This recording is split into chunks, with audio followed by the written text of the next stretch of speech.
Do you think you're being given the clean and good information regarding public events?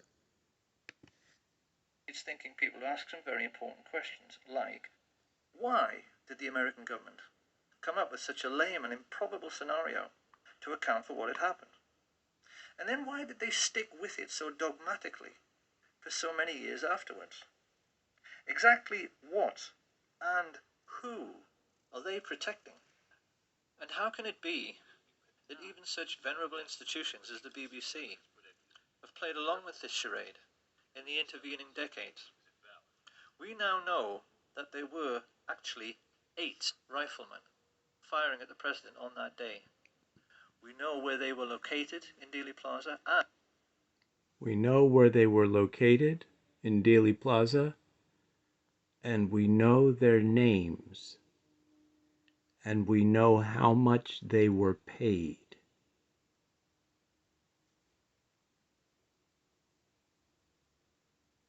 Eight gunmen.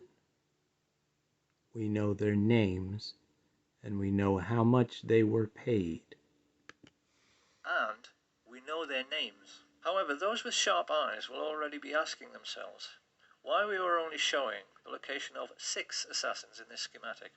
We're doing this because any casual onlooker who happened to be in Dealey Plaza at 12:29 on November 22nd, 1963, might well have caught sight of these 6. Many people did. Witnesses like Arnold Rowland, Richard Randolph Carr, Lee Bowers, Amos Ewins, Mary Morman, they all gave precise descriptions of men they observed in the windows of the book depository and on the famous grassy knoll.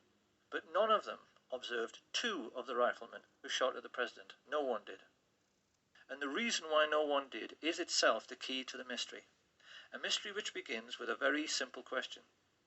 Supposing you wanted to shoot at a man on a barren, empty street without anybody seeing you, where could you possibly hide? However, the riflemen who took part in the assassination were not as important to an understanding of what the Kennedy assassination was really all about as were a group of 20 men who had gathered together the night before at the home of Dallas oil millionaire Clint Murchison.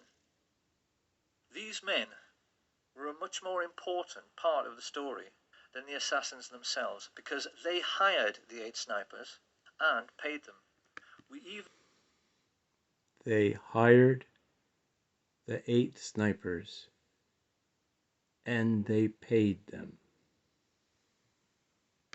Even know how much they paid them. So who were these men? What brought them together to orchestrate such a foul and despicable deed?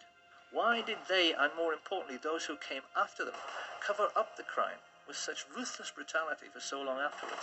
And how can it be that these men and what they stood for has left an indelible legacy which still influences our daily lives right up to the present day?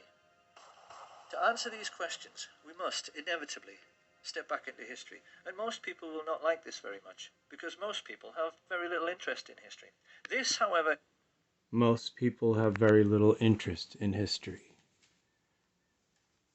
I am focused primarily on the history of the disciples of Jesus of Nazareth.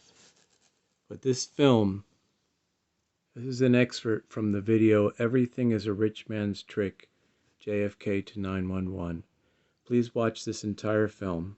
The link will be in the description. My life has been heavily affected by this film because I've gotten real information. It took me 24 years to get real information about the Christianity mess that hurt me. I hope this is a help to you. Peace to you and all of your family. Care about true history. 1957 is the year I was born, a few years before JFK was assassinated.